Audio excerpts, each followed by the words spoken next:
Dobar dan svima. Za 25.6.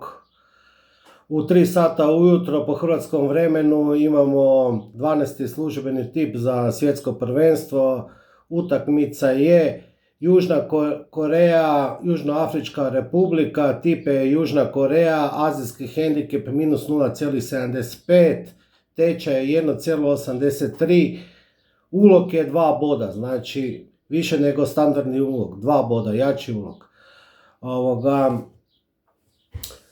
To je treće kolo skupine A. U skupini A još se nalazi Meksiko i Češka. Meksiko je sa 2 pobjede osigurao prolazak skupine, dok se sve ostale reprezentacije, znači Južna Koreja, Južnoafrička republika i Češka bore za drugo, treće i treće mjesto, to je za prolazak skupine. Prvo da kažem da je linija prihvatljiva, po meni ima vrijednost, znači tu vidim neku vrijednost u azijskoj liniji minus 0,75, tečaj je po meni odličan. Ja bih dao tu puno manji tečaj, meni je tu tečaj negdje, ajmo reći 1,70. Običnu pobjedu ja bih dao 1,35 na Južnu Koreju, tako da sam se odlučio za jači ulog. Prvo da naglasim da Južnoj Koreji ovo nije za njih totalni must win, jer njima i bod donosi prolazak skupine, pošto su u prvom kolu pobijedili Češku, u drugom kolu izgubili su od Meksika. Sa 4 boda sigurno prolaze skupinu. Međutim, uvjeren sam u ovu pobjedu Južne Koreje, te da im treba samo pobjeda, to bi bio maks ulog. Ovako je 2 boda, ne 3. Južnoafrička republika do sad je odigrala 2 utakmice u skupini, izgubili su protiv Meksika uvjerljivo 2-0, gdje nisu zapucali po golu i iznenađujuće su izvukli remi protiv Češke, ali tu utakmicu ništa nisu igrali, znači nakaradni nogomet, pa nisu stvorili niti jednu šansu, nego su postigli zgoditak iz kaznenog udarca, kad branič Češke je slučajno igrao rukom, ruka se, to jest napucana lopta se odbila u ruku koja je išla prema golu, nespretno, nesretno i eto, tako je završila utakmica 1-1. Moram naglasiti da ovo je prije svega oklada i bet protiv Južnoafričke republike. To je po meni reprezentacija koja do sada igra možda i najlošiji nogomet od svih reprezentacija, znači igraju neki staromodan nogomet, ne znam uopće šta igraju, znači tu ne postoji nikakva neka hijerarhija, neka taktika, sve je to zbrda zdola, vrlo grub nogomet igraju. Puno prekršaja, prljavih prekršaja rade, nepotrebnih prekršaja.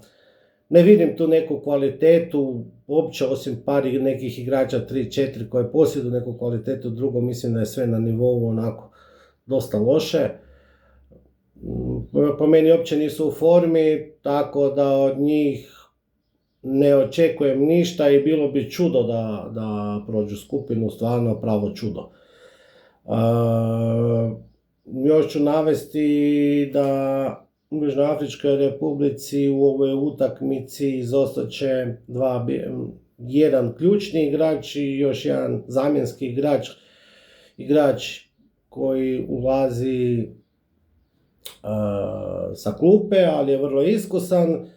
Znači, ključni igrač je Mokena, to im je ključni vezni defanzivni igrač, on će izostati zbog žutih kartona, te još jedan Zvane, isto vezni igrač, 36-godišnjak koji izostaje zbog crvenog kartona. Tako da će i tu biti oslabljeni. Sad ću malo navesti neke podatke za Južnu Koreju. Koreja vrijedi 140 milijuna eura, trenutno je 25. reprezentacija na svijetu. Imaju dobru reprezentaciju, kvalitetnu igranu. Igrači im igraju većinom u Europi, neki i u njihovoj domaćoj ligi koja je vrlo dobra liga. Ne samo da im igraju u Europi, nego igraju u fenomenalnim klubovima, recimo Kim, obrambeni igrač, igra u Bayern Münchenu, Lee, vezni igrač, igra u Paris Saint-Germainu, Son, legendarni njihov najbolji igrač u povijesti, igra sada u Los Angelesu, prije naravno igra u Tottenhamu, bio je jedan od najboljih igrača Premiershipa. Te tu bi još istaknuo Oha, napadača koji igra u Turskoj, Bešiktaš. Krasi ih i agresivno dobar presik, imaju dobru tehniku, solidno igraju, osim, kažem, zadnje utakmice protiv Meksika su podbacili totalno i tu su loše odigrali utakmicu. Meksiko je zasluženo pobjedio, međutim, mislim da ne treba se tu nešto bojati da bi oni potonuli, da im je sad moral pao, nego ja mislim da će ovu utakmicu ići 100% od prve minute i što prije riješiti utakmicu protiv jadne i nikakve Južnoafričke republike. Južnoafrička republika vrijedi 49 milijuna eura, trenutno se nalazi na 60. poziciji po rank listi FIFA. Kao što sam rekao, izostat će im jedan ključni igrač te još jedan bitan igrač, oba dva su veznjaka. Vrlo je bitno naglasiti da zadnju utakmicu protiv Češke nije im igrao Foster, to je njihov najbolji igrač koji vrijedi 15 milijuna, igra u Premiershipu, nije mi jasno zašto ga nije stavio Broz, ali eto, bolje za nas da ni ovu utakmicu ne igra. Ono što bi naglasio, Jar je prikazao tragičnu igru i protiv Češke. Tu je isključivo trener Češke krivac što Češka to nije pobjedila, zato jer je nakon vodstva od 1-0 naprosto Češka je prestala igrati, te samo uvodio obrambene igrače, stopere, totalno nejasno, ali nije ni čudo, čovjek ima preko 80 godina, čovjek ne spada u modern nogomet, tako da, eto, Češka se sama dovela u tešku situaciju, bio sam vrlo razočaran sa tom utakmicom, jer Južnoafrička republika bila je zrela da primi 2-3 izgoditka, te da Češka to bez problema pobjedi.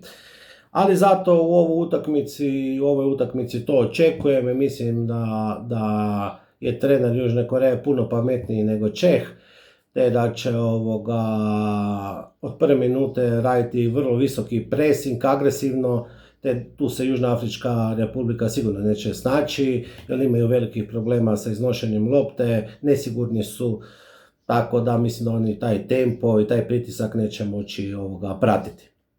U napadu su isto nikakvi jalovi, vezna linija dosta nepovezana, grubi su i, kažem, od Južne Afrike ja stvarno ništa ne očekujem, tako da sam veliki optimist što se tiče ovog ulaganja. Dakle, da ponovimo, Južna Koreja protiv Južnoafričke republike, tip je Južna Koreja, azijski hendikep minus 0,75, ulog je minus 0,75, tečaj 1,83, ulog je 2 boda, znači jači ulog. Utakmica se igra 25.6. u 3 ujutro. Te eto, Nadam se da ćemo biti uspješni i da ću pogoditi ovaj tip i nastaviti uspješno tipovanje svjetskog nogometnog prvenstva. I još nešto bi naglasio da nakon šest tipova imam 4 pogođena tipa i 2 promašena tipa. Pogođeni su Meksiko, Južna Afrička Republika, to je pogodak. Katar, Švicarska, nažalost sam izgubio i to 3 boda, jak ulog. Škotska, Haiti je pogođen pola tečaja, Nizozemska, Japan, X2 je pogođen full tečaj. Češka protiv Južnoafričke Republike, nažalost izgubili smo tu okladu, završila je 1-1 i zadnja dobitna oklada je bila danas, Brazil protiv Haitija, ulog je bio 2 boda, na -2 azijski hendikep, Brazil je dobio utakmicu 3-0. Eto, to bi bilo to i sretno svima, pozdrav!